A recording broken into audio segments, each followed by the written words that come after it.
స్థితిని పొందాడంటే అకస్మాత్తుగా వచ్చినది కాదు. ఈయన ఎంత కష్టపడ్డాడో, ఎన్నిటికి ఎదురీదాడో, ఎన్నిసార్లు కామం క్రోధం, క్రోధం కామం, కామం క్రోధం, ఎన్ని మాటలో వశుడైపోయి భంగపాటు చెంది తపస్సు పోగొట్టుకుని చివరికి బ్రహ్మర్షిత్వాన్ని ఎలా పొందాడో నీకు చెప్తాను నాయనా విను అని. ఎందుకు చెప్పాలి ఇప్పుడు విశ్వామిత్ర చరిత్ర అంటే, మీరు చూడండి, లోకంలో ఒక పోకడు ఉంటుంది. నాకు మా గోపాలకృష్ణ గారు అంటే చాలా ప్రీతి అనుకోండి. నేను చాలా ప్రీతి అయితే ఏం చేస్తాను, ఏదో గోపాలకృష్ణ గారు నాకు కావలసినటువంటి ఉపకారం ఒకటి చేశారు అనగానే, గోపాలకృష్ణ గారి గురించి మీకు తెలియదు, ఆయన ఎటువంటి వారో తెలుసా అండి, మహానుభావుడు, పూర్వం ఏమైందంటే అని ఆయన చరిత్ర ఒకసారి చెప్పేస్తాను మీకు. ఎందుకు చెప్పేస్తానంటే నా సంతోషం అనమాట. నా సంతోషంతో ఆయన గురించి మాట్లాడతాను. అంటే నా సంతోషం పట్టకపోతే అవతల వారి యందు గౌరవాన్ని ఆవిష్కరించడానికి, వారి యొక్క గౌరవం ఈ స్థితికి ఎలా వచ్చారో ఉన్నదున్నట్టు మాట్లాడి ఇవాళ ఈ స్థితిని పొందారంటాం.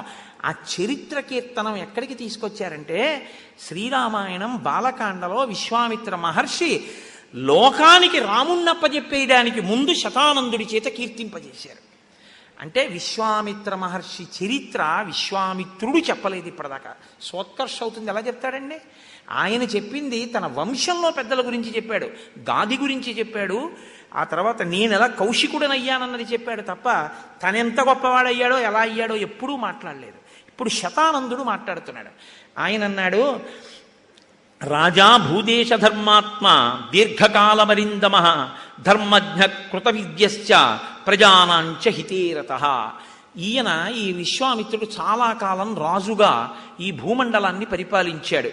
ధర్మహితంగా, ప్రజారంజకంగా ఎన్నో సంవత్సరముల పాటు రాజ్యాన్నంతటినీ పరిపాలించి ఒకానొక సమయంలో ఒక అక్షౌహిణి సైన్యంతో భూమండలమంతా తిరిగి రాజ్యానికి వస్తూ వశిష్ఠ మహర్షి యొక్క ఆశ్రమానికి వెళ్ళారు. వెళ్ళి వశిష్ఠ మహర్షి సాదరంగా స్వాగతం చెప్పారు. ఇరువురు కూర్చున్నారు. ఒకరిని ఒకరు కుశల ప్రశ్నలు వేసుకున్నారు. కుశల ప్రశ్నలు అయిపోవడానికి ముందే వశిష్ఠ మహర్షి అతిథి సత్కారం చేశారు. మీరు ఇది బాగా జ్ఞాపకం పెట్టుకోవాలి. రామాయణంలో, శ్రీరామాయణంలో అతిథిని గౌరవించడం, కృతజ్ఞత, ఈ రెండు మాటలు ఎక్కడెక్కడ కనపడ్డాయో వాళ్ళు ఉదాత్తులు అని గుర్తు. కృతజ్ఞత అన్న మాట గురించి, ఆతిథ్యము అన్న మాట గురించి శ్రీరామాయణంలో అనేక చోట్ల ప్రస్తావన వస్తుంది. ఎన్ని చోట్ల వస్తుంది. ఇది ఎక్కడెక్కడ హృదయము విశాలమై ఉంటుందో, సంస్కారవంతమై ఉంటుందో అక్కడక్కడ ఈ అతిథి పూజ గురించి, సత్కారం గురించి మాట్లాడుతుంటారు. కాబట్టి వశిష్ఠుడు విశ్వామిత్రునకు పాద్యము అర్ఘ్యము ఇచ్చి ఆసనం ఇచ్చి గౌరవించాడు. ఇత పూర్వమే. ఆయన కాసేపు మాట్లాడిన తర్వాత నేను బయలుదేరి వెళ్ళిపోతాను, నా సైన్యం ఎదురు చూస్తోంది అన్నాడు. ఎందుకంటే సైన్యాన్ని ఆశ్రమంలోకి తీసుకురారు, బయట విడిది చేస్తుంది. నేను బయలుదేరుతున్నాను అన్నాడు. అంటే ఆయన అన్నాడు వశిష్ఠుడు, ఆతిథ్యం కర్తుమిచ్చామి బలస్యాస్య మహాబల తవ చైనా ప్రమేయస్య యదార్హం సంప్రతీచ్ఛమి. ఇంత దూరం వచ్చారు, నా ఆతిథ్యం స్వీకరించి వెళ్ళండి, నేను ఇచ్చేటటువంటి ప్రసాదాన్ని స్వీకరించి వెళ్ళండి అంటే విశ్వామిత్రుడు అన్నాడు, ఏవముక్తో వశిష్ఠేన విశ్వామిత్రో మహామతి కృతమిత్యబ్రవీద్రాజా ప్రియవాక్యేన మేత్వయ ఫలమూలేన భగవన్ విద్యతే యత్తవాశ్రమే పాద్యేనాచమనీయేన భగవద్దర్శనేన చ సర్వధా చ మహాప్రాజ్ఞ పూజార్హేణ సుపూజితః గమిష్యామి నమస్తేస్తు మైత్రేణేక్ష్వస్వ చక్షుషా. నువ్వు నాకు పాద్యం ఇచ్చావు, ఆసనం ఇచ్చావు, ఫలమూలాదులను ఇచ్చావు, నన్ను ఇంత గౌరవించావు, ప్రేమతో మాట్లాడావు, ఇంకింతకన్నా ఆతిథ్యం ఏమిటి? నేను బయలుదేరి వెళ్ళిపోతాను. నువ్వు నన్ను ఎప్పుడూ ఇలాగే ప్రేమతో చూస్తూ ఉండు, చాలు, నాకంతకన్నా ఇంకేం అక్కర్లేదు, నేను బయలుదేరుతానన్నాడు విశ్వామిత్రుడు. ఎప్పుడూ ఇలాగే ఉంటే మనసు ఇంకోలా ఉంటుంది. ఏదో ఆ దేవకీ వసుదేవుల్ని రథం ఎక్కించినప్పుడు ఓలాగా, అశరీరవాణి పలికినప్పుడు ఓలాగా ఉన్నట్టు ఉండకూడదుగా. విశ్వామిత్రుడితో సమస్య ఎక్కడొస్తుందంటే, ఆయన మనసులోకి ఇంకో కోరిక రానంతసేపు బాగానే ఉంటుంది. అంటే ఇంకా మనసు సంస్కారమును పొందలేదు అది బాగా. కాబట్టి ఇక్కడి వరకు చాలా బాగానే మాట్లాడాడు ఆయన. ఏ విశ్వామిత్రుడే చెప్పేది? రాముడితో మాట్లాడిన విశ్వామిత్రుడు కాదు, ప్రారంభంలో విశ్వామిత్రుడు. ఈ మాటలంటే పదే పదే పట్టుపట్టాడు వశిష్ఠుడు. కాదు కాదు, మీరు ఇక్కడ ఏదైనా ప్రసాదం తీసుకుని వెళ్ళవలసిందే, ఆతిథ్యం స్వీకరించండి అని. ఎందుకు అలా పట్టుపట్టాలి? అలా పట్టుపట్టకపోతే గొడవ వదిలిపోతుంది కదండి, వెళ్ళిపోతాడు కదా ఆయన. అంటే ఎవరి ధర్మం వాళ్ళది. భోజనం సమయానికి ఒక అతిథి వచ్చారనుకోండి, మీరు భోజనం చేసేస్తున్నారు, అప్పటికే ఒక అతిథి వచ్చారు, కనీస మర్యాద ఏంటంటే మీ అబ్బాయిని పిలిచి ఆయనకు ఒక పండు ఇవ్వరా, కాసి తింటూ ఉండమని వస్తున్నాను. అంతేగాని నేను భోజనం చేస్తుంటే వచ్చాడని తిట్టకూడదు. మీరు భోజనం చేసే సమయంలో వస్తే ఆయన్ని మీరు రండి పలహారం చేయండి మాతో అనాలి, రండి భోజనం చేయండి అనాలి. ఈశ్వరుడు ఇంకోలాగే ఆయన రాడు, అలాగే వస్తాడు. నువ్వు ఎలా వస్తే పెట్టవో అలా వస్తాడు. ఎందుకో తెలుసా? నీ ప్రజ్ఞ, నీ సంస్కారం చూడడానికి వస్తాడు. శంకర భగవత్పాదులంతటి వారికి తప్పలేదు. నన్ను తప్పుకోమంటావా అని, అలా ఆత్మను తప్పుకోమంటావా అంటే మనీషాపతికం చేయవలసి వచ్చింది. కాబట్టి ఇలా విడితే పెట్టడు, పెట్టే అవకాశం ఉండదు అని ఎలా ఉంటుందో అలా వస్తాడు. పెడతాడా పెట్టడా చూస్తాడు. నువ్వు ఆయన యందు ఈశ్వరుణ్ణి చూసి కలిసి తిన్నావనుకో, లేదా ఆయనకి పెట్టడానికి ఉద్యుక్తుడవయ్యావనుకో, చాలు, ఆయన సంప్రీతి చెందుతాడు. ఇది ధర్మం. వేళ తప్పిపోతుంది, అవతల సైన్యం ఆకలితో ఉంది. సరే వెళ్ళండి అనో మాట అన్నాడు అనుకోండి, వశిష్ఠుడు తినచ్చు అన్నం. మరి వాళ్ళు సైన్యం అన్న వాళ్ళు కాయ కష్టం చేసేవాళ్ళండి. వాళ్ళకి వేళ పట్టున భోజనం దొరికితేనే వాళ్ళు తృప్తి పడతారు. అందుకని ఆయన అన్నాడు, 10 మాటలు పట్టుపట్టాడు ధర్మం కోసం. మీరు బాగా గుర్తుపెట్టుకోవాలి, రామాయణము వేదోపబృంహణము, ధర్మాన్ని పట్టుకుంటుంది. అందుకే శతానందుడు మాట్లాడినా అలాగే ఉంటుంది, ఋషులు ఎవరు మాట్లాడినా అలా ఉంటుంది. కాబట్టి తిని వెళ్ళండి పట్టుపట్టాడు. ఆయన అన్నాడు చూసి చూసి, సరే అలాగే పెట్టండి అన్నాడు. ఒకరా ఇద్దరా? అక్షౌహిణి సైన్యం, దానికి అంతటికీ పెట్టాలి. పెట్టండి అన్నాను కదా. ఇప్పుడు ఏం చేస్తాడు? విశ్వామిత్రుడి దృష్టికోణం ఎలా ఉంటుంది? ఇప్పుడు వంట వాళ్ళలో ఎవరినో పిలుస్తాడు, వండంటారా అంటాడు. పోన్లేండి చాలా వేళ అయిపోయింది కదా, కనీసం ఓ పప్పు పులుసో ఏదో పెట్టండి, తినేస్తారు ఊరగాయ వేసుకొని అంటారు అనుకుంటాడు. ఈయనేం చేశాడు? అలా అనలేదు. అనకుండా తన దగ్గర ఉన్నటువంటి శబళ కామధేనువు యొక్క బిడ్డ దాన్ని పిలిచాడు. పిలిచి ఆ కామధేనువుతో ఒక మాట అన్నాడు, నువ్వు వెంటనే వీళ్ళందరికీ కావలసినటువంటి పదార్థాలన్నిటినీ సృజించు. వండు కాదు, సృజించు అంటే ఈయన మాట విని ఆవిడ సంకల్పం చేస్తుంది. అంటే కామధేనువు కల్పవృక్షం, ఈ రెండు అటువంటివే. అది పువ్వుల రూపంలో పళ్ళ రూపంలో ఇస్తుంది. ఈమె ఒక్కసారి ఆయన కోరగానే అలా జరగాలనుకుందంతే. ఆయన మర్యాద ఏం చేస్తే నిలబడుతుందో అలా జరగాలి అంతే. వచ్చేస్తాయి ఆ పదార్థాలు, అక్కడికి వచ్చేసి కూర్చుంటాయి అంతే. కాబట్టి ఇప్పుడు కామధేనువుని ఈ మాట అనగానే వచ్చేసాయి అంతే. ఇంకా ఆయన వెళ్ళిపోయి సైన్యాన్ని పిలవలేదు భోజనానికి, ఏం వచ్చేసాయి? ఇక్షూన్ మధూంస్తథా లాజాన్ మైరేయాంశ్చ వరాసవాన్ పానాని చ మహర్షాణి భక్ష్యాం సోచ్ఛావచాంస్తథా ఉష్ణాఢ్యస్యౌదనస్యాత్ర రాశయ పర్వతోపమాః మృష్ణాన్నానీ చ సూపాంశ్చ దధికుల్యాంస్తథైవ చ నానాస్వాదు రసానాంచ షాడబానాం తథైవ చ భాజనాని సుపూర్ణాని గౌడాని చ సహస్రశః. కొన్ని మీరు దాచలేరు. పనసపండు తొనలు ఇంట్లో పెట్టి మీరు దాచడం కుదరదు, అది వాసన చెప్పేస్తుంది. మల్లెపూల దండ ఇంట్లో పెట్టి దాచడం కుదరదు, వాసన చెప్పేస్తుంది. అలాగే ఇంకా వండుతున్నారో వండట్లేదో అని అనుమానం రావడానికి కాశీఖండంలో వ్యాసుడు కాదు ఆతిథ్యానికి వచ్చింది. వెంటనే కామధేనువు సృజిస్తే వేడి అన్నపు రాసులు పర్వతాల్లో వచ్చేసాయి. తాగేవి, నాకేవి, తినేవి, కురికేవి, భక్ష్య భోజ్య లేహ్య చోష్యములు అన్నీ కూడా అక్కడ సిద్ధమైపోయాయి. వీటితో పాటుగా అనేకమైనటువంటి కూరలు, పాయసాలు, చెరుకుగడలు, తేనెలు, మధురపానీయాలు, పేలాలు, నంచుకునేవి, ఇన్ని పదార్థాలు సిద్ధమైపోయాయి. ఇప్పుడు విశ్వామిత్రుడు ఆశ్చర్యపోడా? ఇప్పటి వరకు ఏదో పెడతాడనుకుంటున్నాడు. ఇప్పుడు సైన్యం అంతా వచ్చి తింటోంది. ఎలా తింటుంది? అసలు ఆకలి మీద ఉంది. ఉత్తర క్షణంలో పెట్టాడు. ఎలా పెట్టాడు? కామధేనువు పెట్టడం అంటే మీకు ఏ కోరిక ఉందో ఆ కోరిక పెడుతుంది. కాకరకాయ వేపుడు తినాలని ఎప్పటి నుంచో ఉందనుకోండి, మీ విస్తట్లో అది ఉంటుంది. ఒక ఉదాహరణలో చెప్పాలంటే వంకాయ కూరే ఉందండి అందు కామధేను. మీ మనసులో కోరికని బట్టి మీకు పెడుతుంది. వచ్చిన అతిథి తృప్తి పడాలని వశిష్ఠుడి సంకల్పం. కాబట్టి ఇప్పుడు విస్తర ఎలా ఉంటుంది? ఎప్పటి నుంచో తను ఏం తిందామనుకుంటున్నాడో అవి కనపడతాయి. ఎలా కనపడతాయి? సమృద్ధిగా కనపడతాయి. ఇప్పుడు తిన్నవాడు ఏమంటాడు? ప్రతివాడును అబ్బబ్బబ్బబ్బ ఏమి భోజనం అండి, ఏమి భోజనం అండి, అలా పెట్టాడండి మహానుభావుడు, ఏమి కామధేను అండి, ఆ దూడ ఇన్నింటిని సృజించేసిందిట. ఈ మాటలు అనగానే ఇంకా మొహమాటానికి ఏం పోలేదు. ఎవరు? విశ్వామిత్రుడి మనసులో కోరిక కలిగింది. ఇది మనకు ఉండవలసింది. మనం లోకమంతా తిరిగి వస్తున్నాం, భూమండలం అంతా దీనికోసం, అసలైంది వదిలేశాం, ఇక్కడ దొరికింది, దీన్ని పట్టుకెళ్ళాలనుకున్నాడు. అనుకుని వెంటనే ఒక లిస్ట్ ఒకటి చదవడం మొదలుపెట్టాడు. గవాంశత సహస్రేణ దీయతాం శబలామమ రత్నం హి భగవన్నేతత్ రత్నహారీచ పార్థివ తస్మాన్నే శబలాందేహి మమైషా ధర్మతోద్విజ. ఇందులో అర్థించడము ఉంది, హెచ్చరిక ఉంది. రెండిటినీ కలిపాడు. అంటే మనసు యందు పుట్టిన వ్యగ్రత. గవాంశత సహస్రేణ 1,00,000 గోవులు ఇస్తాను నీకు, నాకు ఆవునిచ్చి. నువ్వు ఇవ్వనంటావేమో. రాజుకి సహజంగా లోకంలో ఉన్నటువంటి రత్నాలు రాజు సొమ్ము. రత్నం అంటే విలువైంది, విలువైన ఆవు కాబట్టి ఇది నా సొత్తు. కాబట్టి నేను నిన్ను అడిగి తీసుకెళ్ళక్కర్లేదు, ఒక మర్యాదకు అడుగుతున్నాను. 1,00,000 గోవులు ఇస్తానని. ఇస్తే ఇవ్వకపోతే తీసుకెళ్ళిపోతాను, నువ్వు అడ్డుకోవడానికి ఉన్నది. ఎందుకంటే నేను రాజుని, నాదైనది నీ దగ్గర ఉన్నది తప్ప నీ దగ్గర ఉన్నది నేను తీసుకెళ్ళలేదని గుర్తుపెట్టుకో. అంటే ధర్మాన్ని తిరగేశాడు. చూసారా ఎలా ఉంటుందో? ఇందువల్ల వశిష్ఠుడు జోక్యం చేసుకుని కామధేనువుని సైన్యాన్ని సృజించమన్నాడు. ధర్మం అక్కడ లేకపోతే రాజు వశిష్ఠుడు సృజించమన్నాడు.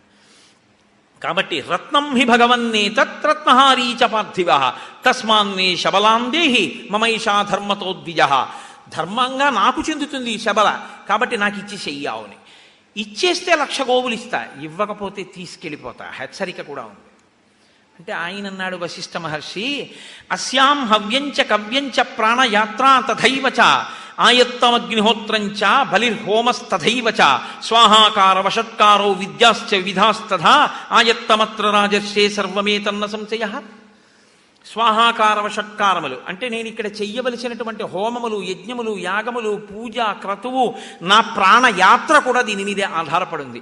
ఇది ఒకటి నేను ఒకటి అని అనుకోవట్లేదు. నేను, నా కీర్తి ఎటువంటివో, నేను ఈ ధేనువు అటువంటివి. కాబట్టి నువ్వు 1,00,000 గోవులు కాదు 1,000,000 గోవులు ఇచ్చినా నేను ఇవ్వనన్నాడు.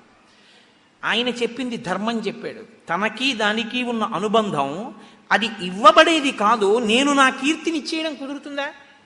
ఉంటే కుదరదుగా. అలాగే నేను ధేనువుని ఇచ్చేయడం కుదరదు. ఎందుకంటే నా ప్రాణయాత్ర దీని మీద ఆధారపడింది. దీన్ని ఇచ్చేయగానే నా ప్రాణయాత్ర ఆగిపోతుంది.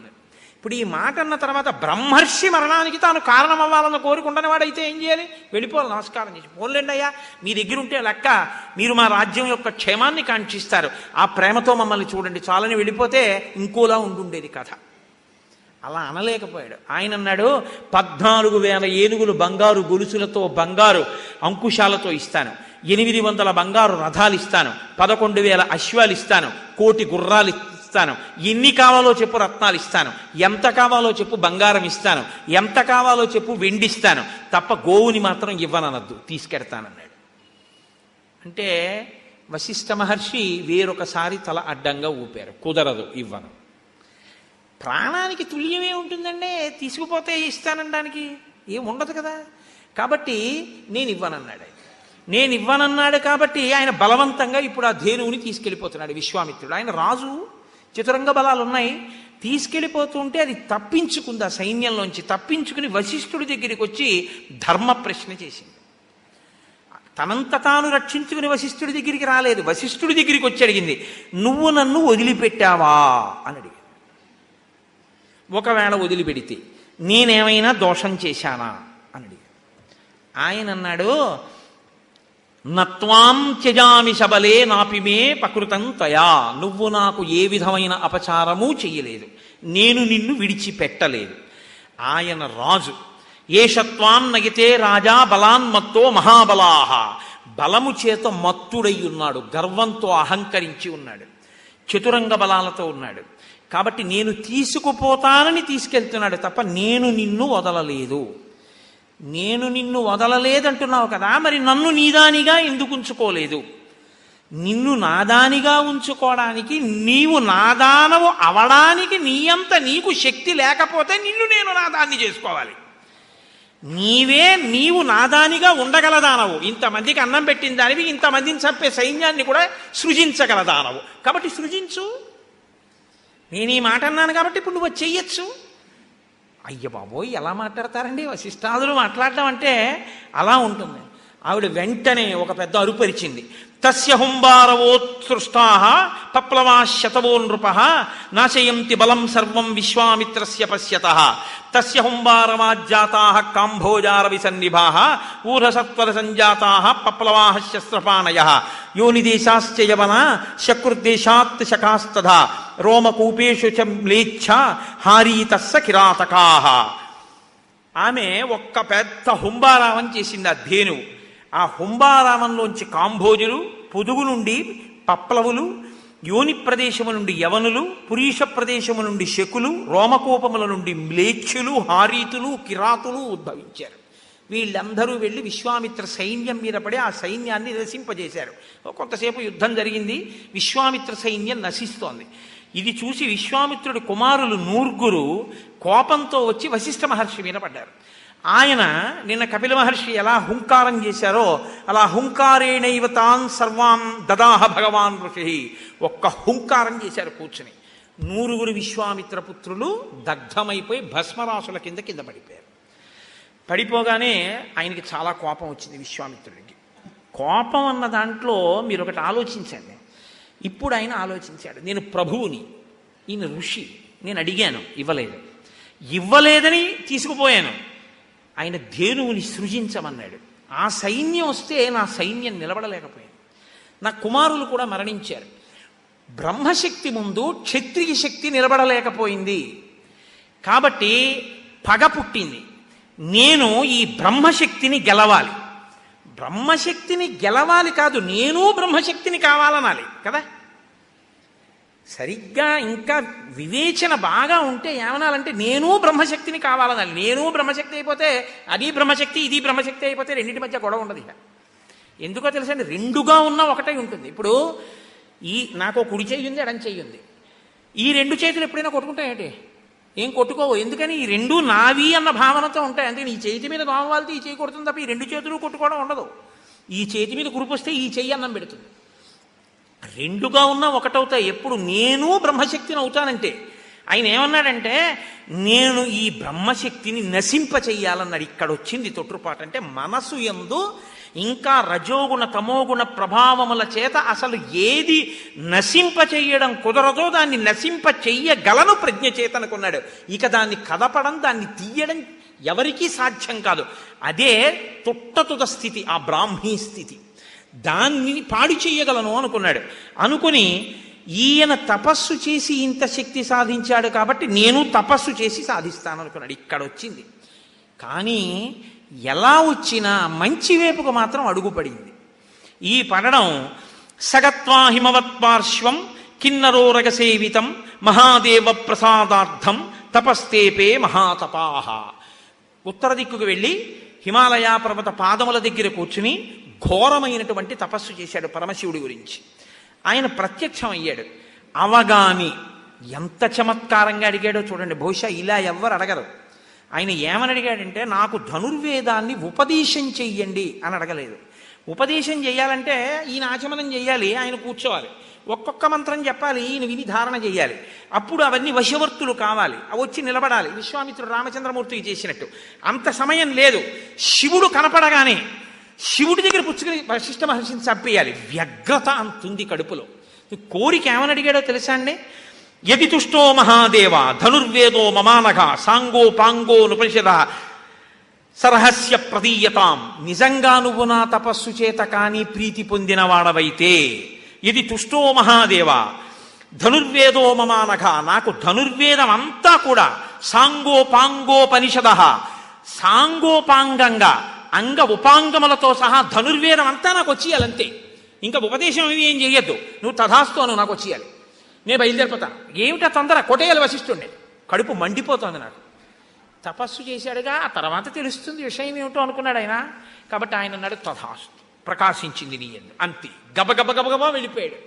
కనపడిందంతే వశిష్ఠ మహర్షి ఆశ్రమం. పిలవలేదు, కోపడలేదు, కేకయలేదు, ఒక్కొక్కటి వదిలేస్తున్నాడు మంత్రపూరితమైన శక్తులు. ఆ లోపల ఉన్న ఉద్యానవనాలు ధ్వంసమైపోతున్నాయి, లేళ్లు పారిపోతున్నాయి, జింకలు పారిపోతున్నాయి, ఆవులు కట్లు తప్పుకు పరిగెడుతున్నాయి. ఆ వనమంతా కూడా ధ్వంసమైపోయింది. అందరూ వశిష్ఠ మహర్షి బ్రహ్మన్ రక్షించు రక్షించు అంటూ పరిగెడుతున్నారు. వశిష్ఠుడు బయటికి వచ్చాడు. ఏమి అల్లరి? విశ్వామిత్ర, నీకున్నటువంటి ధనుర్వేదంతో, నువ్వు నేర్చుకున్న అస్త్రాలతో నన్ను పాడు చెయ్యగలను అనుకుంటున్నావేమో, ధూర్తుడా నిన్ను నిగ్రహిస్తానన్నాడు. బ్రహ్మదండాన్ని పైకెత్తి పట్టుకున్నాడు. ఆయన రోమకూపాల్లోంచి వస్తోంది బ్రహ్మ తేజస్సు. అలా నిలబడినటువంటి స్వరూపం అత్యద్భుతం అండి. దాన్ని గీయడం కూడా ఏ చిత్రకారుడికి సాధ్యం కాదు. ఆ తేజస్సు అలా నిలబడి ఉందంతే. ఆయన ధనస్సు పట్టుకోలేదు, బాణం పట్టుకోలేదు, ప్రయోగించట్లేదు. ఆయన క్రుద్ధుడై అంటే కోపించిన వాడైతే విశ్వామిత్రుడిని చంపుతాడు. అప్పుడు విశ్వామిత్రుడికి వశిష్ఠుడికి తేడా లేదు. విశ్వామిత్రుడి యొక్క ఉద్ధతిని నిగ్రహించి పాఠం చెప్పడమే అంతే, అంతవరకే. అంటే స్వస్వరూపం ఎటువంటిదంటే దాన్ని తనలోకి ఐక్యం చేసేసుకుంటుంది, పుచ్చేసుకుంటుంది. అన్నీ పుచ్చేసుకున్న తర్వాత ఇంక ఇవ్వడానికి ఏమీ లేక తెల్లబోయి అవతలబడి వెళ్ళిపోవాలి తప్ప వాణ్ణి మాత్రం పడగొట్టడం. ఎందుకు పడగొట్టాడంటే వృషద్విచిత్రతల్పయో భుజంగమౌక్తికస్సజో గరిష్టరత్నలష్టయో సుహృద్విపక్షభక్షయో తృణారవింద చక్షుషో ప్రజామహీ మహేంద్రయో సమప్రవర్తయన్మన కదా సదాశివం భజే. వాళ్ళకి ద్వంద్వాలు ఉండవు. తుల్యనిందా స్తుతిర్మౌని సంతుష్టో ఏనకేనచిత్ తనికేత స్థిరమతి భక్తిమాన్మే ప్రియో నరః. బ్రహ్మర్షి అంటే అంతటా అదే చూస్తాడంతే ఆయన తప్ప ఆయనకి భేదం లేదు. విశ్వామిత్రుడికి భేదం ఉంది. భేదబుద్ధి ఆయనకి పోవలసింది ఈయనకి కాదు. ఈయనకి భేదబుద్ధి ఉంటే ఎలాగా? అలా నించున్నాడు అంతే బ్రహ్మదండం పట్టుకుని. ఇప్పుడు ఈయనేం చేస్తున్నాడు? ఆయన్ని పడగొట్టగలను అనుకున్నాడు. వారుణంచైవ రౌద్రంచ ఐంద్రం పాశుపతం తథా ఐషీకం చాపి చిక్షేప కుపితో గాధినందన మానవం మోహనంచైవ గాంధర్వం స్వాపనం తథా జృంభణం మాదనంచైవ సంతాపన విలాపనే శోషణం దారణంచైవ వజ్రమస్త్రం సుదుర్జయం బ్రహ్మపాశం కాలపాశం వారుణం పాశమేవ చ పైనకాస్త్రం చ దయితం శుష్కార్థే అశనీబుభే దండాస్త్రమధ పైశాచం క్రౌంచమస్త్రం తథైవ చ ధర్మచక్రం కాలచక్రం విష్ణుచక్రం తథైవ చ వాయవ్యం మధనంచైవ ఆస్త్రం హైశిరస్తదా శక్తిద్వయం చ చిక్షేప కంకాళం ముసలం తథా వైద్యాధరం మహాస్త్రం చ కాలాస్త్రమధదారుణం త్రిశూలం ఘోరం బ్రహ్మాస్త్రం. ఒకటేమిటి? ధనుర్వేదంలో ఎన్ని అస్త్రాలు పరమశివుడి అనుగ్రహం చేత తనకి భాషించాయో అన్నిటినీ విడిచిపెడుతున్నాడు. అన్నీ వెళ్ళిపోతున్నాయి. ఇలా బ్రహ్మదండం పట్టుకుని నించున్నాడు. అన్నీ బ్రహ్మదండంలోకి వెళ్ళిపోయి కలిసిపోతున్నాయి. పుచ్చేసుకుంటోంది బ్రహ్మదండం. అందరూ చక్క చూస్తున్నారు. ఆహాహా, ఏమి విచిత్రమైన సన్నివేశం రా ఇది అని. అన్నీ విడిచిపెట్టేశాడు. ఏమీ లేవు. ఆయన ఎలా ఉన్నాడు? అలాగే ఉన్నాడు, అలా కూర్చొని చక్కగా నీళ్లు పడుతుంటే బిందె పట్టుకుపోయిన వాళ్ళలా నించున్నాడు. ఆయన ఏమీ అనలేదు వశిష్ఠ మహర్షి. ఈయనే అన్నాడు విశ్వామిత్రుడు. దిగ్బలం క్షత్రియ బలం బ్రహ్మతేజో బలం బలం ఏకేన బ్రహ్మదండేన సర్వాస్త్రాణి తానిమే. ఇది ఆ స్థితికి వెళ్ళని వాడి స్థితి, వెళ్ళిన వాడి స్థితి. ఏం అందమండి శతానీకుడు మహానుభావుడు శతానందుడి మాటలు. దిగ్బలం క్షత్రియ బలం. క్షత్రియ బలం ఎందుకు పనికొచ్చింది? ఈ అస్త్రాలు. బ్రహ్మతేజో బలం బలం, బ్రహ్మతేజస్సు ఆ బలం బలం. ఏకేన బ్రహ్మదండేన, ఒక్క బ్రహ్మదండం ఇలా పట్టుకున్నాడు. సర్వాస్త్రాన్ని హతాని, నేను వేసిన అస్త్రాలన్నీ పోయాయి. మళ్ళీ చేస్తా తపస్సు. ఇప్పుడేమనుకున్నాడు? ఎలాగైనా వశిష్ఠుణ్ణి కొట్టాలి, ఇదే ప్రయత్నం. ఏమైతే అవుతాడో తాను బ్రహ్మర్షి అవ్వాలి. నిజంగా బ్రహ్మర్షి అయ్యాక కౌగిలించుకుని నమస్కారం చేస్తాడు వశిష్ఠుడికి. అది సనాతన ధర్మపు ఆయువు పట్లండి ఇవన్నీ. అమ్మో, ఎటువంటి విషయాల్ని ఋషులు మాట్లాడారు. కాబట్టి ఇప్పుడు కోపం వచ్చింది, పని జరగలేదు. కాబట్టి దక్షిణ దిక్కుకి వెళ్ళాడు. తత సంతప్త హృదయ స్మరన్ నిగ్రహమాత్మన వినిశ్యస్వ కృతవైరో మహాత్మనా. ఆలోచించి ఇంకా అదే పట్టుదలతో సదక్షిణాం దిశంగత్వ మహిష్యా సహరాఘవ తతాప పరమం ఘోరం విశ్వామిత్రో మహత్తప ఫలమూలాశనోదాంత చకార సుమహత్తప. భార్యతో కలిసి దక్షిణ దిక్కుకి వెళ్ళి, ఆ దక్షిణ దిక్కులో అంటే ఉత్తర దిక్కులో తపస్సు చేశాడు. ఇప్పుడు ఉత్తరం నుంచి దక్షిణానికి వెళ్ళాడు. అక్కడ భార్యతో కలిసి ఘోరమైన తపస్సు ఇంద్రియ నిగ్రహంతో కందమూలాలు తింటూ చేశాడు. ఎన్నాళ్ళు? పూర్ణే వర్ష సహస్రేతు బ్రహ్మలోక పితామహ అబ్రవీన్ మధురం వాక్యం విశ్వామిత్రం తపోధనం. 1000 సంవత్సరాలంత ఘోరమైన తపస్సు చేస్తే చతుర్ముఖ బ్రహ్మగారు వచ్చారు దేవతలతో కలిసి. జితారాజర్షి లోకాస్తే తపసా కుశికాత్మజ అనేన తపసాత్మాంతు రాజర్షిరితి విద్మహే. నువ్వు రాజర్షివయ్యావయ్యా అన్నారు.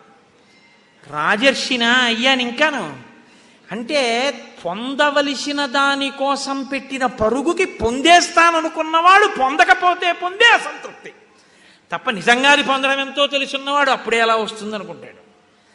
ఆతృత అటువంటిది. అందుకని ఎలా సంతృప్తి పడ్డాడంటే తపశ్చ సుమహత్తప్తం రాజర్షిరితి మాం విదు దేవసర్షి గణాసర్వే నాస్తి మన్యే తపఫలం.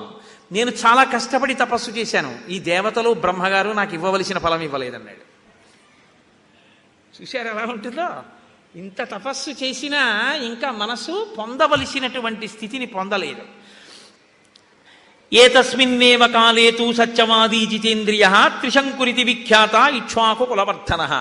ఆ కాలంలోనే ఇక్ష్వాకు వంశంలో త్రిశంకు అనబడేటటువంటి ఒక మహారాజు గారు ఉండేవాడు. సవిశిష్టం సమాహూయ కథయామాస చింతితం అశక్తమితి చాప్యుక్తో వశిష్ఠేన మహాత్మన. ఆయన తన కులగురు అయినటువంటి వశిష్ఠ మహర్షి దగ్గరికి వెళ్ళి సశరీరంగా స్వర్గానికి పంపమని అడిగాడు. వశిష్ఠుడు అన్నాడు కుదరదన్నాడు. ఇక్కడ మీరు ఒక విషయం కొంచెం జ్ఞాపకం పెట్టుకోవాలి. కుదరదంటే ఏమండి వశిష్ఠుడికి చేత కాదా? అలా పంపడానికి అవకాశం లేదా? వెళ్ళిన వాళ్ళు లేరండి స్వర్గానికి. అర్జునుడు వెళ్ళలా? బోలెంతమంది వెళ్ళారు స్వర్గానికి. మరి ఈయన ఎందుకు వెళ్ళాడు అంటే వెళ్ళడానికి యోగ్యమైన స్థితి ఆయనకి లేదు. ఆయనకి లేదన్న విషయం ఎవరికి తెలుసు? ధర్మామీటర్కి జ్వరం తెలిసినట్టు ఆ శరీరానికి ఆ యోగ్యత లేదని కులగురువు కాబట్టి వశిష్ఠుడికి తెలుసు. ఉందని ఎవరు అనుకుంటున్నాడు? లేదంటే ఒప్పుకోనివాడు అనుకుంటున్నాడు. ఇది మీరు కనిపెట్టాలి. లోకంలో లక్ష్మీ కటాక్షం సరస్వతీ కటాక్షం అని 2 ఉంటాయి. లక్ష్మీ కటాక్షం ఉందంటే ఒప్పుకోడు, సరస్వతీ కటాక్షం లేదంటే ఒప్పుకోడు. మీరు బాగా ఐశ్వర్యవంతుడి దగ్గరికి వెళ్ళి అయ్యా మీ దగ్గర చాలా డబ్బు ఉందండి అన్నారు అనుకోండి. ఏముందండి పూర్వంలో లేదు, వ్యాపారం ఏదో ఆ వడ్డీకి అద్దెలకి సరిపోతుంది అంటాడు. అంతేగాని బాగా సంపాదించానండో బ్రహ్మాండంగా కోట్లు ఉన్నాయి నా దగ్గర ఫలానా చోట పెట్టాను పాదు అంటారు ఏంటి? ఏమనరు. అలా అడగనుకూడదు, అలా చెప్పించనుకూడదు, అదో అధర్మం. ఒక ఆయన దగ్గరికి వెళ్ళి నీకేం తెలియదయా పాపం, నువ్వు ఇంకా ఏం విషయాలు తెలుసుకోలేదు అన్నారు అనుకోండి. నోరు మీ నీకేం తెలుసు, నాకే తెలుసు అంటాడు.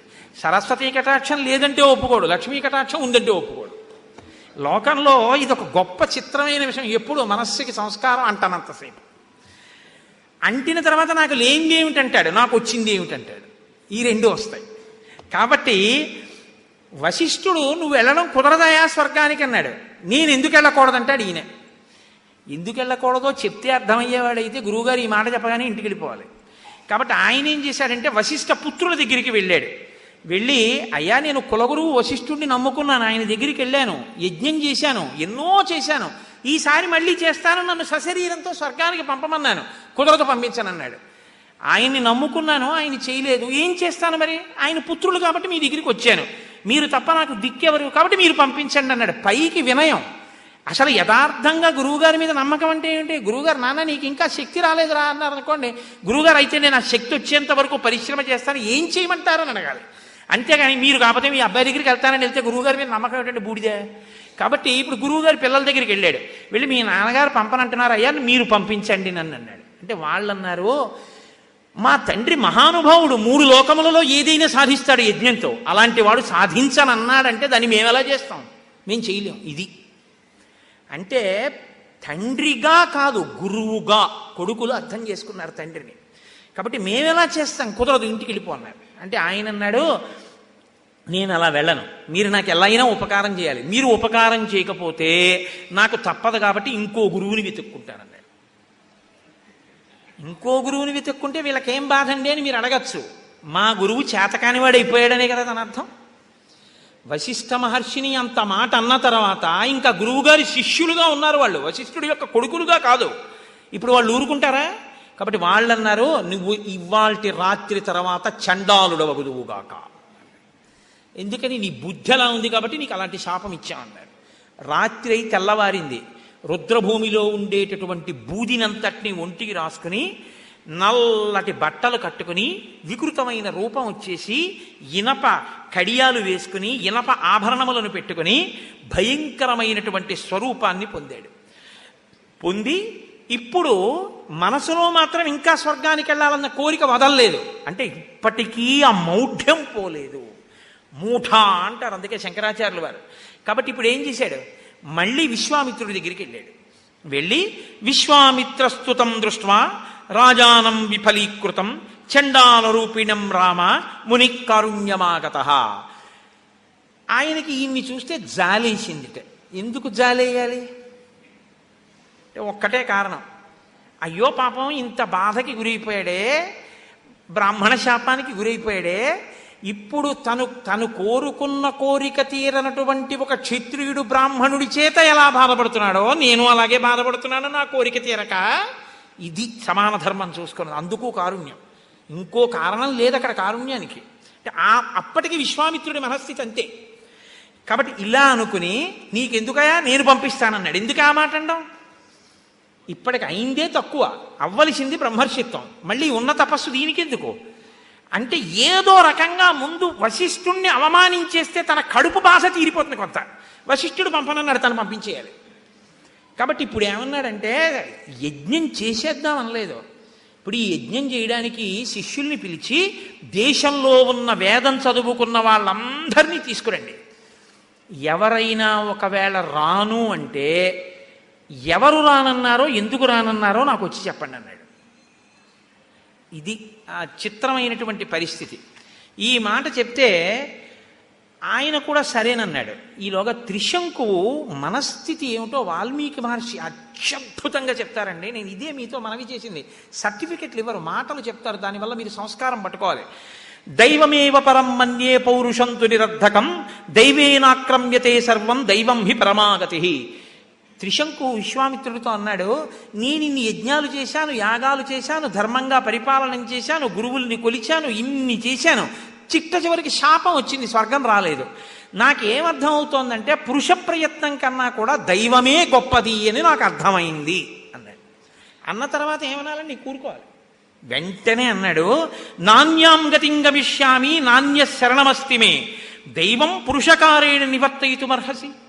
నువ్వు తప్ప నాకు దిక్కు లేదు, దైవాన్ని నీ పురుషకారంతో తిప్పికొట్టు అన్నాడు. పురుషకారం కన్నా దైవం గొప్పదన్నవాడు ఇప్పుడు దైవాన్ని మళ్ళీ పురుషకారంతో కొట్టమని ఎలా అడుగుతున్నాడు? ఈయనకి ఈయన కోరిక తీరితే చాలు, ఆయనకి ఆయన కోరిక తీరితే చాలు. అలాంటి వాళ్ళు ఇద్దరూ కలుసుకున్నారు. కాబట్టి ఇప్పుడు అందరికీ కబురు చేశారు, అందరూ వచ్చారు. ఎందుకు వచ్చారు? యజ్ఞం చేస్తున్నట్ట, వెళ్ళకపోతే శాపం ఇస్తాడేమో, ఎందుకు వచ్చిన కూడా వెడదాని రెండని వచ్చారు. వశిష్ఠపుత్రుల్ని వెళ్ళి పిలిచారు, మీరు రెండన్నారు. అంటే వాళ్ళన్నారు, క్షత్రియో యాజకో యస్య చండాలస్య విశేషత కథం సరసి భోక్తారో హవిష్యస్య సురక్షయ. యజ్ఞం చేయిస్తున్న యాజకుడు క్షత్రియుడు, యజ్ఞం చేయబడుతున్నది చండాలుడి కోసం. అక్కడికి దేవతలు ఎలా వస్తారు? అది ఎలా యజ్ఞం అవుతుంది? మేము రామన్నారు వాళ్ళు. దీనికి జవాబు చెప్పలేదు విశ్వామిత్రుడు. తిరిగి వచ్చిన శిష్యులు అన్నారు, ఒక్క వశిష్ఠ శిష్యులు మాత్రం, వేరొకరు మాత్రం ఈ మాట అన్నారన్నారు. అనగానే ఆయనకు వచ్చింది కోపం. నేను ఇంత కష్టపడి తపస్సు చేస్తే నన్ను ఇలా అంటారా? వశిష్ఠపుత్రులు, అది ఆయన కోపం. నోటి వెంట ఎంత కోపంతో కూడిన మాట వచ్చేసిందో తెలుసా అండి? చిన్న విషయానికి ఎంత కోపడ్డాడంటే, భస్మీభూతా దురాత్మానో భవిష్యంతి రసంతయ అద్యతే కాలపాశేన నీతా వైవస్వతక్షయం సప్తజాతి శతాన్యేన మృతపాస్సంతు సర్వశః శ్వమాంసనియతాహారా ముష్టికా నామ నిర్ఘృణాః వికృతాశ్చ విరూపాశ్చ లోకాన్ అనుచరంతి మాం మహోదయస్తు దుర్బుద్ధిః మామదుష్యం యదూషయత్ దూషిత సర్వలోకేషు నిషాదత్వం గమిష్యతి. ఆయన అన్నాడు, ఇంత మాట అంటారా నన్ను వశిష్ఠపుత్రులు నూరుగురు? కాబట్టి శపిస్తున్నాను, వాళ్ళు ఇప్పుడే మరణించి యమలోకమునకు పాశముల చేత ఈడ్చుకుని పోబడతారు. ఆ తర్వాత 700 జన్మలు వాళ్ళు ముష్టికులు అనబడేటటువంటి జాతిలో పుడతారు. 700 జన్మలు వికృతమైనటువంటి రూపాలతో కుక్క మాంసం తింటూ బతుకుతారు. నన్ను కాదన్నవాడెవడున్నాడో ఆ మహోదయుడు నిషాదుడై పుట్టి ఎవ్వరి చేత ఆదరింపబడకుండా బతుకుతాడు. ఇది నా శాపవాక్ అన్నాడు. అంటే అంత కక్ష పెట్టేసుకున్నాడు. వశిష్ఠుడు అన్నా, వశిష్ఠ సంబంధి అన్నా ఇప్పుడు అంత కక్ష. తపస్సు ఎందుకు పనికి వస్తుందండి? ఈ ద్వంద్వాల్లో ఉండిపోయిన వాడికి ఏది చేస్తే పనికి వస్తుంది? ఇవేమైపోతుంది అంతే. శాపవాక్కుకు మళ్ళీపోయింది. యజ్ఞం మొదలుపెట్టాడు, పైకి పంపిస్తున్నాడు. చాలా గొప్ప తపస్సు జరిగింది, ఆ యజ్ఞం జరిగింది. త్రిశంకువుని పంపిస్తాను, దేవతల్ని పిలవండి, హవిస్సులు ఇస్తానన్నాడు. పిలిచారు ఋషులందరూ, మునులు పిలిచారు, వేద పండితులు పిలిచారు. వాళ్ళు రాలేదు. వాళ్ళు రాకపోతే కోపం వచ్చింది. నేను పిలిస్తే హవిస్సు పుచ్చుకోవడానికి రావట్లేదు, ఇదే కదా అడిగాడు వశిష్ఠపుత్రుడు. ఆయన ఒప్పుకోలేదు ఆ మాట. వాళ్ళు రాకపోవడం ఏమిటి? పశ్యమే తపసో వీర్యం స్వార్జితస్య నరేశ్వర ఏషత్వాం సశరీరేణ నయామి స్వర్గమోజస దుష్ప్రాపం సశరీరేణ దివం గచ్చ నరాధిప స్వార్జితం కించిదస్యస్తి కించిదప్యస్తి మయాహిత తపసఫలం రాజన్ స్వతేజసా తస్య సశరీరో దివం వ్రజ. నేను చేసిన తపస్సు ఏమైనా కొంచెం మిగిలి ఉంటే దేవతలు హవిస్సులు పుచ్చుకోవడానికి రాకపోయినా త్రిశంకువు నువ్వు వెళ్ళిపో స్వర్గానికి శరీరంతో అనగానే ఆయన ఆ కూర్చున్నటువంటి స్థానం నుంచి లేచి వెళ్ళిపోయాడు స్వర్గలోకానికి. ఇంద్రుడు సభ తీర్చి ఉన్నాడు, అక్కడికి వెళ్ళాడు. వెళ్ళేటప్పటికి చూశాడు ఇంద్రుడు. చూసి వీడెవరు ఇలా వచ్చేస్తున్నాడు శరీరంతో అన్నాడు. త్రిశంకు వస్తున్నాడు అన్నారు. వాళ్ళ గురువు గారు చెప్పారు వీడు వెళ్ళడానికి వీల్లేదని, యోగ్యత లేదని చెప్పారు, ఎలా వచ్చాడన్నారు. విశ్వామిత్రుడు పంపారన్నారు. ఇంద్రుడు అన్నాడు, త్రిశంకో గచ్చ భూయస్త్వం నాసి స్వర్గకుటాలయ గురుశాపహతో మూఢ పతభూమి మవాక్యరాహ. గురువు ఒకడు, గురుపుత్రుడు ఒకడు కాడు, ఆత్మావై పుత్రనామాసి. గురువు యొక్క శాపమును పొందినవాడా, అర్హత లేదని చెప్పబడినవాడా, నువ్వు ఎలా వస్తున్నావు, పో కిందకన్నాడు. అనేటప్పటికీ తల కిందకి పెట్టి కాళ్ళు పైకి పెట్టి పైనుంచి కిందకు పడిపోతున్నాడు. పడిపోతూ విశ్వామిత్ర మహర్షి పడిపోతున్నాను రక్షించు రక్షించు, స్వర్గంలో స్థానం లేదన్నారు, తోసేశారన్నాడు. ఆయనకి కోపం వచ్చింది. ఋషి మధ్యే సతేజస్వీ ప్రజాపతి రివాపర సృజం దక్షిణ మార్గస్థాన్ సప్తర్షీన్ అపరాన్ పునః దక్షిణాం దిశమాస్తాయా ముని మధ్యే మహాయశాః సృష్ట్వా నక్షత్ర వంశంచ క్రోధేన కలుషీకృతః అన్యమింద్రం కరిష్యామి లోకో ఆస్యాదనింద్రకః దైవతాన్యపి సక్రోధాత్ స్రష్టుం సముపచక్రమే.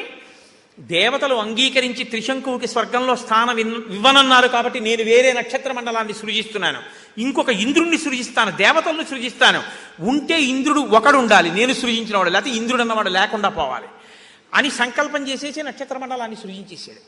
దేవతలందరూ పరిగెత్తుకొచ్చారు. అయ్యో ఇది ఎక్కడైనా ఉందా, ఇలా సృజించేయడమే స్వామి. ఆయన గురుశాపము కలిగినటువంటి వాడు, ఆయన స్వర్గానికి రావడానికి వీల్లేదు. సరే, మీరు నిర్మించినటువంటి ఈ నక్షత్ర మండలం ఏదైతే ఉందో గగనేతాంజనే కానీ వైశ్వానర పదార్థై నక్షత్రాన్ని మునిశ్రేష్ఠ తేషు జ్యోతిష్యు జాజ్వలన్. ఈ నక్షత్ర మండలం ఆ జ్యోతిశ్చక్రానికి బయట ప్రకాశిస్తూ ఉంటుంది. ఈ త్రిశంకు తల కిందకి పెట్టి కాళ్ళు పైకి పెట్టి ఆ నక్షత్ర మండలంలో బయట ఉన్న నక్షత్ర మండలంలో ఎప్పుడూ సేవింపబడుతూ ఉంటాడు. అంతవరకు అధికారం ఇస్తామన్నారు. సరేనన్నాడు, అంగీకరించాడు. అక్కడతో తన తపశ్శక్తి చాలా పోగొట్టేసుకున్నాడు.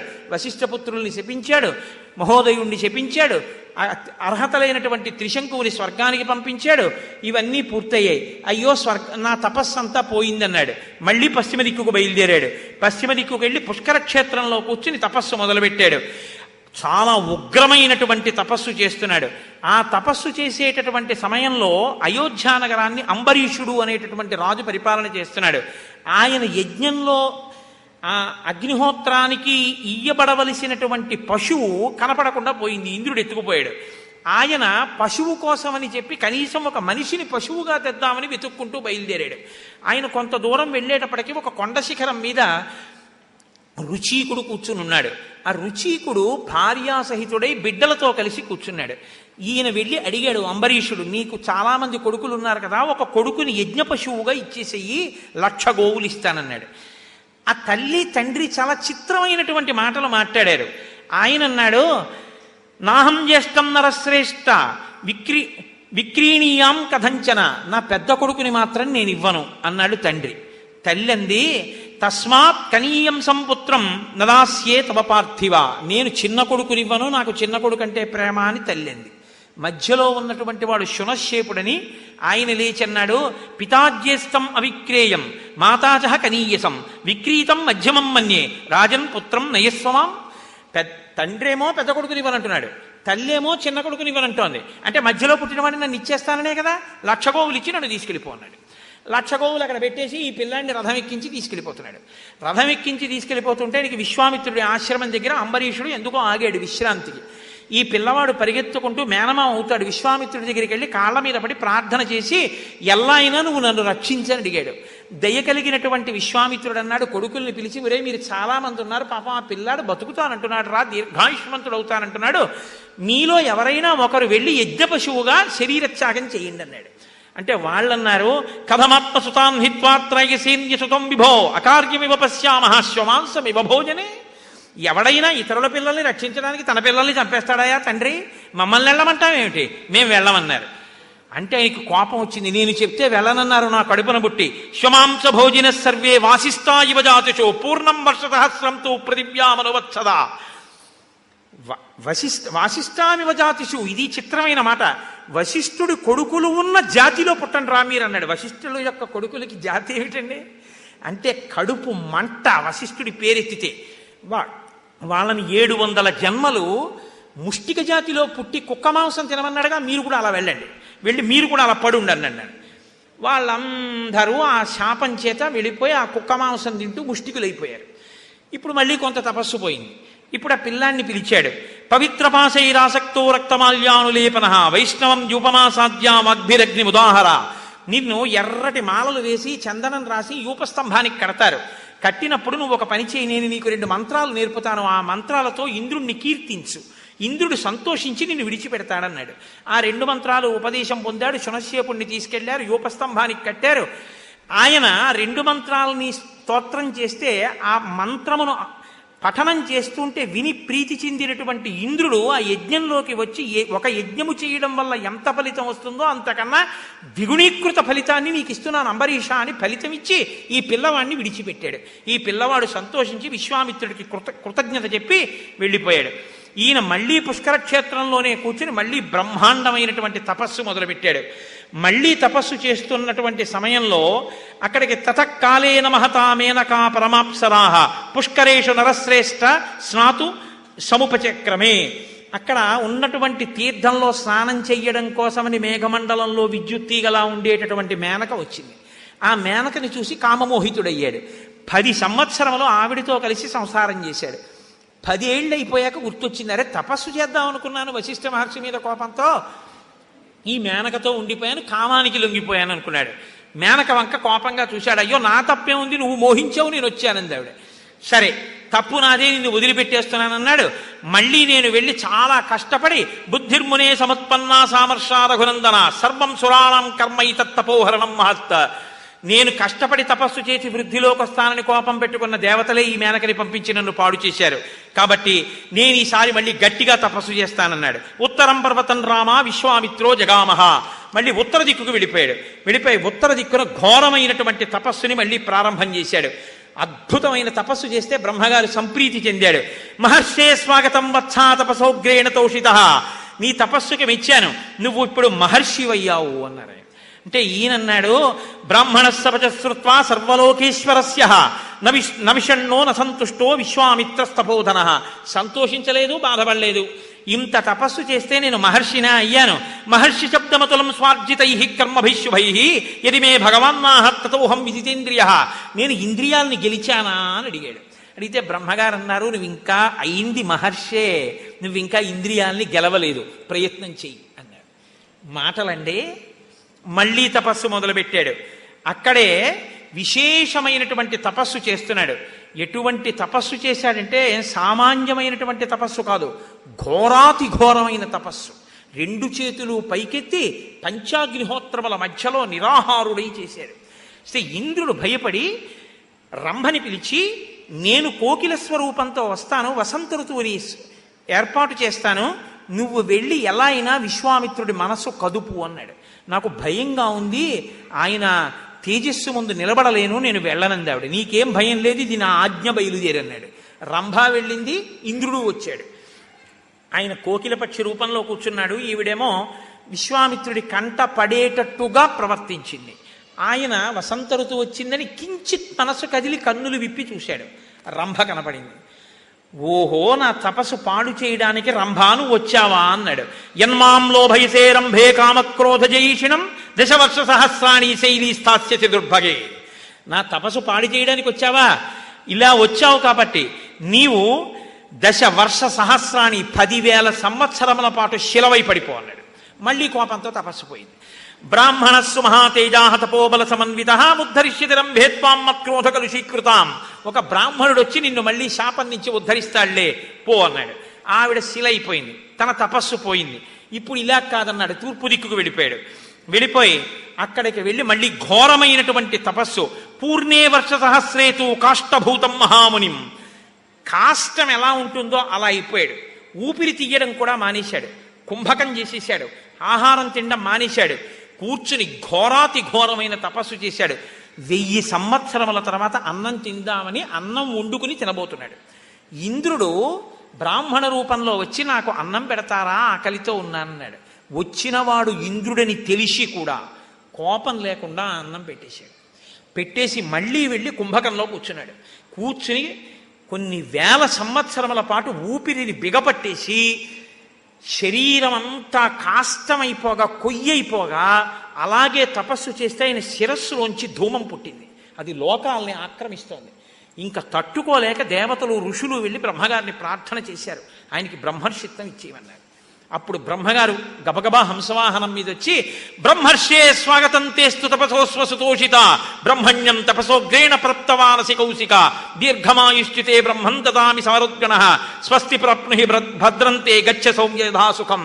బ్రహ్మర్షి అని పిలిచాడు. పిలుస్తూనే బ్రహ్మర్షి స్వాగతం తేస్తూ, బ్రహ్మర్షి స్వాగతం, నువ్వు బ్రహ్మర్షివయ్యా అన్నాడు. అంటే ఆయన అన్నాడు, నువ్వు బ్రహ్మర్షి అని పిలిస్తే నాకు సరిపోదు, బ్రహ్మణ్యం యది మే ప్రాప్తం దీర్ఘమాయుస్తథైవచ ఓంకారశ్చ వషట్కారో వేదాశ్చ వరయంతు మాం క్షత్రవేద విదాం శ్రేష్టో బ్రహ్మవేద విదామపి బ్రహ్మపుత్రో వశిష్ఠో మాం ఏవం వదతు దేవతాః.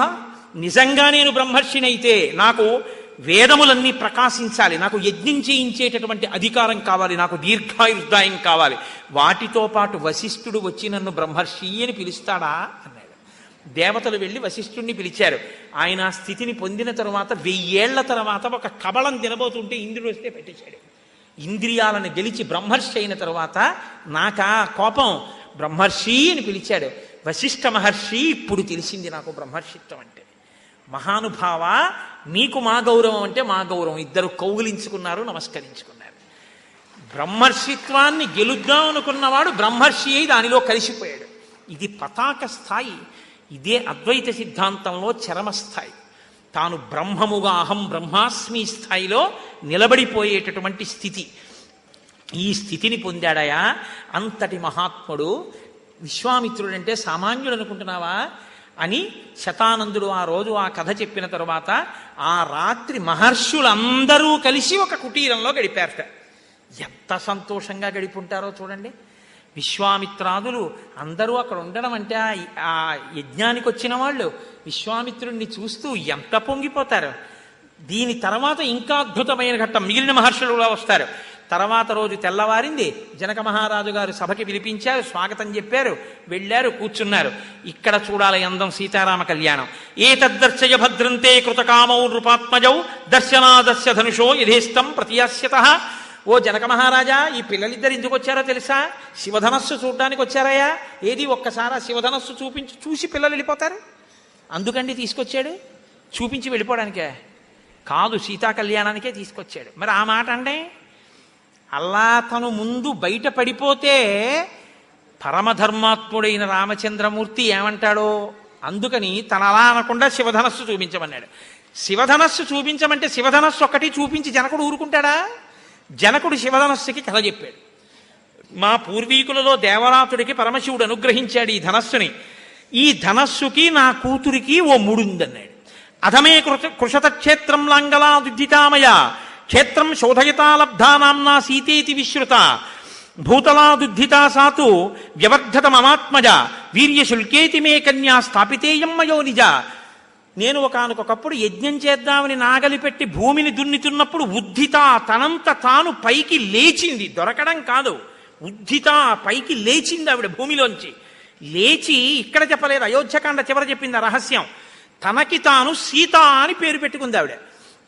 ఆ పిల్లని నేను తెచ్చి పెంచాను. ఆమె అయోనిజ కాబట్టి ఆమె నరకాంత కాదు. నరకాంత అయితే నరుడికి పుట్టాలి, నరుడికి పుట్టిన పిల్ల కాదు, అయోనిజ అయినటువంటి పిల్ల. నరకాంత కాని పిల్లకి నేను భర్తను ఎలా తీసుకొస్తాను? ఇది జనక హృదయం. ఇప్పుడు పుట్టిన పిల్ల సామాన్యమైన పిల్ల కాదు, తన దగ్గర పెరిగింది. ఇప్పుడు ఈ పిల్లకి ఎవరు భర్తయో తెలియాలి అంటే అయోనిజ పుట్టింది కాబట్టి అయోనిజ అయినటువంటి పిల్లని భార్యగా స్వీకరించగలిగినటువంటి వాడు నరుడిగా కనపడుతున్నా నరుడిగా వచ్చినవాడైన వాడు తప్ప నరుడిగా పుట్టవలసినటువంటి అవసరంతో చేసుకున్న కర్మచేత నరుడైన వాడు కానివాడై ఉండాలి. వాడెవడో తను ఎలా పట్టుకుంటాడు? కాబట్టి నేను వీర్యశుల్కని చేశాను ఈ విన్నన్నాడు. అంటే పరాక్రమాన్ని అడ్డుపెట్టాడు. ఎవరు శివధనస్సును ఎత్తుతారో వాళ్ళకి ఇస్తానన్నాడు. శివధనస్సుని ఎత్తడం, నిలబెట్టడం ఆరోపణే సమావయోగే వేపనే తొలనేపివా, వంచడం వింటినారి కట్టడం అంటే పుట్టిన పిల్ల మాయామానుష స్వరూపిణి. సౌందర్యలహరిలో శంకర భగవత్పాదులు అంటారు, మహామాయా విశ్వం భ్రమయసి పరబ్రహ్మ మహిషి అంటారు. ఆవిడ పరబ్రహ్మమునకు మహిషి. ఆమె మహామాయా స్వరూపిణి, లోకాన్ని తిప్పుతోంది. ఎవరిని అనుగ్రహించాలనుకుంటుందో వాళ్ళకి మాయా అన్న తెర తీసేస్తుంది. హనుమను అనుగ్రహించింది, రాముడు అర్థమయ్యాడు. ఆవిడ అనుగ్రహించదు, రావణుడికి అర్థం కాదు, తలలు తెగిపోతాయి 10 అటువంటి మాయామానుష స్వరూపం ఆవిడ. ఈ మాయాస్వరూపాన్ని వహించి భరించి ధరించగలిగిన వాడెవడో వాడు శివధనస్సును ఎక్కుపెట్టి నియమించి అల్లెత్రాడు కట్టగలిగిన వాడు. వాడు పరమాత్ముడు. వాడు ఎక్కడ పుట్టాడో నాకు తెలియదు. వాడు నరుడిని తీసుకొచ్చి భర్తగా పెడదామంటే వాడు చేసుకున్న కర్మకు పుట్టిన నరుడు భర్త కాలేడు. సీతమ్మ రాముడు ఎవరో చెప్పగలదు. విష్ణువు నరరూపంలో ఎక్కడున్నాడో చెప్పగలిగినటువంటి తల్లి భూమండలం మొత్తం మీద మైథిలి ఒక్కతే. సీతయే రాముణ్ణి చెప్పాలి. ఇది అసలు హృదయం జనకుడిది. నేను కాదయా చెప్పవలసింది, సీతని అడ్డు పెడుతున్న శివధనస్సునెత్తినవాడు శివుడే. శివుడికి కేశవుడికి అభేదం, ఉన్నది ఒక్కటే పరబ్రహ్మం. కాబట్టి ఈ ధనస్సు ఎవడెక్కు పెడతాడో వాడికి ఇస్తా పిల్లనన్నాను. అంటే చాలామంది వచ్చారు, ఒకడు ఇద్దరు కాదు, ఎందరో వచ్చారు. వచ్చి వీళ్ళందరూ శివధనస్సుని ఎక్కువ పెట్టలేకపోయారు. మాయాస్వరూపాన్ని వహించగలిగిన పరంధాములు కారు వాళ్ళు. కాబట్టి వాళ్ళు ఎక్కువ పెట్టలేకపోయినా కచ్చ మాత్రం పట్టుకున్నారు. పట్టుకుని వీళ్ళందరూ కలిపి ఒక సంఘం అయ్యారు. మనకి పిల్లనివ్వకుండా ఇలా ఇబ్బంది పెడుతున్నాడు, ఎవడో ఎత్తట్లేదు, ఆ శివధనస్సు ఏం చేసుకుంటాడా, పిల్లని ఇంట్లో పెట్టుకుని అంత అందగత్తే మనకి పిల్లనివ్వట్లేదు కాబట్టి జనకుడి మీద యుద్ధం చేద్దామని అందరూ కలిసి జనకుడి మీదకి యుద్ధానికి వచ్చారు. అంటే నేనేం చేశాను అంటే, నేనంటే జనకుడు, ఆయన ఏం చేశాడు, తలుపులు వేసుకుని లోపల కూర్చుని తపస్సు చేశాడు. తపస్సు చేస్తే తతః సంవత్సరే పూర్ణే క్షయం జాతాని సర్వశః సాధనాని మునిశ్రేష్ట తతోహం వృషదుఃఖితః. బయట యుద్ధం జరుగుతోంది, లోపల దేవతలను ఆరాధన చేశాడు. సంవత్సరానికి లోపల ఉన్న ఆహార పదార్థాలన్నీ కూడా తరిగిపోయి తినడానికి లేదు, చాలా ఇబ్బంది వచ్చేసింది కోట లోపల ఉన్న వాళ్ళకి. అలాంటప్పుడు నేను చేసిన ఉపాసనకి తతో దేవగణాన్ సర్వాన్ తపసాహం ప్రసాదయం దరుశ్చ పరమ ప్రీతాః చతురంగ బలం సురాహ. నేను చేసిన తపస్సుకి మెచ్చి దేవతలు తమ చతురంగ బలాలను ఇచ్చారు. ఆ చతురంగ బలాలు పట్టుకుని నేను ఈ వచ్చిన రాజులందరినీ ఓడించాను. వీళ్ళందరూ వెనక్కి వెళ్ళిపోయారు. వెనక్కి వెళ్ళిపోయిన తర్వాత అప్పటి నుంచి నేను ఈ శివధనస్సు ఎక్కి పెట్టేటటువంటి వాడు ఎవడైనా దొరుకుతాడా, దొరికితే పిల్లనిద్దామని ఎదురు చూస్తున్నాను. కాబట్టి విశ్వామిత్ర మహర్షి, ఈ శివధనస్సు అంటే చూసి వెళ్ళిపోయేది కాదు. ఒకవేళ ఎక్కువ పెడితే క్షత్రియుడు అన్నవాడు చూసిన తర్వాత ముట్టుకుంటానంటాడు, ముట్టుకున్నాక ఎక్కువ పెడతానంటాడు. ఒకవేళ ఎక్కువ పెడితే శభాషణ సర్టిఫికెట్ ఇచ్చి పంపం, సీతమ్మని ఇచ్చేస్తాను. యద్యస్య ధనుషో రామః కుర్యాదారోపణం మునేః సుతాన్ అయోనిజాం సీతాం దద్యాం దశరథేరహం. ఒకవేళ రామచంద్రమూర్తి కాని నిజంగా శివధనస్సుని చూసిన తర్వాత ముట్టుకుంటాను, ఎక్కువ పెడతానని చెప్పి శివధనస్సుని ఎక్కువ పెట్టగలిగితే సీతమ్మని, ఎటువంటి సీతమ్మని, అయోనిజ నా కూతురుగా వచ్చింది గర్వం, సుతాం నా కూతురు, అయోనిజాం అయోనిజ, సీతాం సీత, దద్యాం నేనిచ్చేస్తాను, దశరథేరహం దశరథికి రాముడికి ఇస్తాను. అంటే నేను ఇంత స్థితిని పొందాను, నన్ను అనుగ్రహించింది పరాశక్తి. ఇది జనకుడి యొక్క పొంగు. జనకస్య వచ శ్రుత్వా విశ్వామిత్రో మహాముని ధనుర్దర్శయ రామాయ ఇది హోవాచ పార్థివం. తీసుకొచ్చి ఆ శివధనస్సుని చూపించండి అన్నాడు. అంటేట 5,000 మంది పొడగరులై బలాఢ్యులైనటువంటి వ్యక్తులు చక్రములు కలిగినటువంటి ఒక మంజూష పెట్టెలో ఉన్నటువంటి శివధనస్సుని అతి కష్టం మీద తోసి తీసుకొచ్చి అక్కడ పెట్టారట.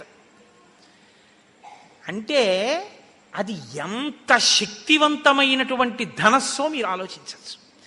ఇంత శక్తివంతమైన ధనస్సుని తీసుకొచ్చి అక్కడ పెడుతుంటే, తీసుకొచ్చి పెట్టిన తరువాత జనకుడు ఆ ధనస్సుని చూపించి రాముణ్ణి పిలిచి అన్నాడు, నైతత్ సురగణా సర్వే నాసురానచ రాక్షసా గంధర్వయక్ష ప్రవరా సకిన్నర మహోరగా.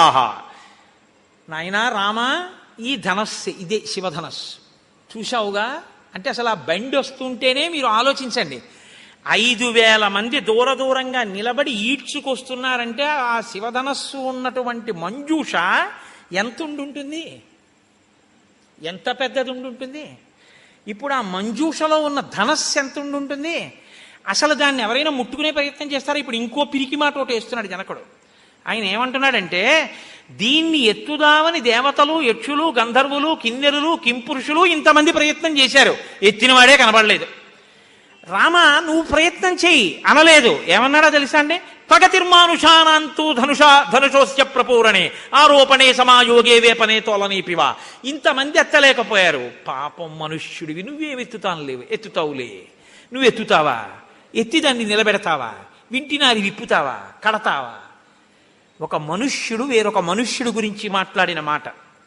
మనుష్య జాతి అంటే ఎంత నీచ స్థితిలో ఆలోచింపబడిందో మీరు చూడండి.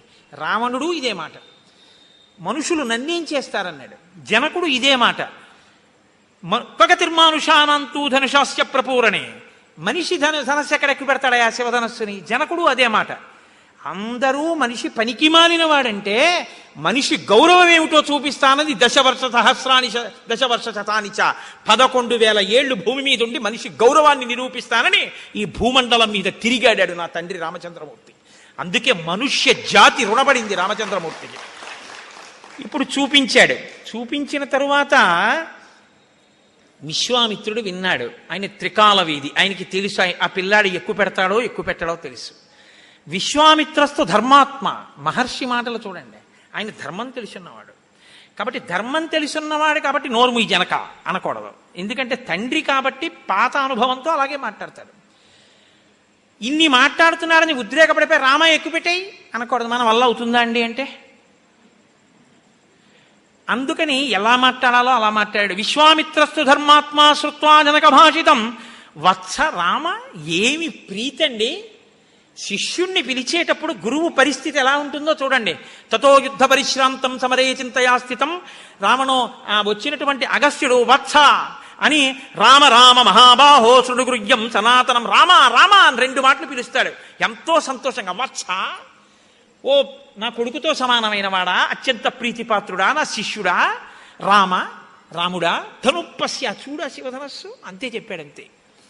ఇది రాఘవమబ్రవీత్, రాఘవుడితో అంతే చెప్పాడు, అంతకన్నా ఎక్కువ చెప్పలేదు. ఇది ధర్మాత్మ. ఏమి శ్రీరామాయణ రచనండి వాల్మీకి మహర్షిది. ఇప్పుడు ఆయన ఏం చేశాట, వెళ్ళి ఆ పెట్టె మూత తీసి చూశాడు. ఇప్పుడు ఆయన ఎలా ఎక్కువ పెట్టగలనని ఆయన నమ్మకం. గురువుగారు రామ శుభం భూయాత్ అంటే అయిపోతుంది. ఇది ఆయనకి గురువు మీద ఉన్న నమ్మకం. గురువుగారు రామ నువ్వు ఎక్కువ పెట్టు అన్నాడో ఎక్కువ పెట్టేస్తాడు. కానీ విశ్వామిత్రుడు ఏమంటున్నాడు, ధనుపశ్య చూడు అంటున్నాడు అంతే. ఎక్కువ పెట్టంటలేదు విశ్వామిత్రుడు. ఇప్పుడు శుభం భూయాత్ ఎక్కువ పెట్టు అని అనిపించాలి విశ్వామిత్రుడితోటి. గురువు కాని ఆ మాట అన్నారా, మిగిలింది నిమిత్తం. అన్నాడుగా అశ్వమేధంలో దశరథ మహారాజు గారు, గురువు గారు ఆ మాట అనేశారు, ఋష్యశృంగుడు వశిష్ఠుడు, ఇంకా నిమిత్తం అంతే, యాగం అయిపోతుంది, పిల్లలు పుట్టేస్తారు. గురువు గారు నోటంటే రావాలి ఆ మాట, మంగళం మహత్ అనాలి ఆయన. కాబట్టి రాముడు ఎంత తెలివిగా మాట్లాడాడో చూడండి. వాక్ అండి, నేను అందుకే అన్న రామాయణం అంటే వాగ్వైభవమే. ఇదం ధనుర్వరం బ్రహ్మన్ సంస్పృశామిహ పాణినా యత్నవంశ భవిష్యామి తోలనే పురణేపివా. గురువుగారు ఈ ధనస్సు చూశాను, ముట్టుకోవాలనుకుంటున్నాను గురువుగారు, ముట్టుకుని పైకెత్తి ఎక్కువ పెట్టాలనుకుంటున్నాను, వద్దు అని క్షత్రియుణ్ణి అంటాడా? ఆయన అన్నాడు, బహడమిచ్చేవతం రాజా మునిశ్చ సంభాషత. అలాగే చెయ్యి. విశ్వామిత్రుడు అలాగే అన్న తర్వాత ధనస్సు లేస్తుందా లేవదా? ఇది గురుభక్తి అంటే. ఎవరైనా ఒకళ్ళతో ఒకళ్ళు అసలు సీతా కళ్యాణం గురించి ఏమైనా మాట్లాడుకుంటున్నారా అందులో?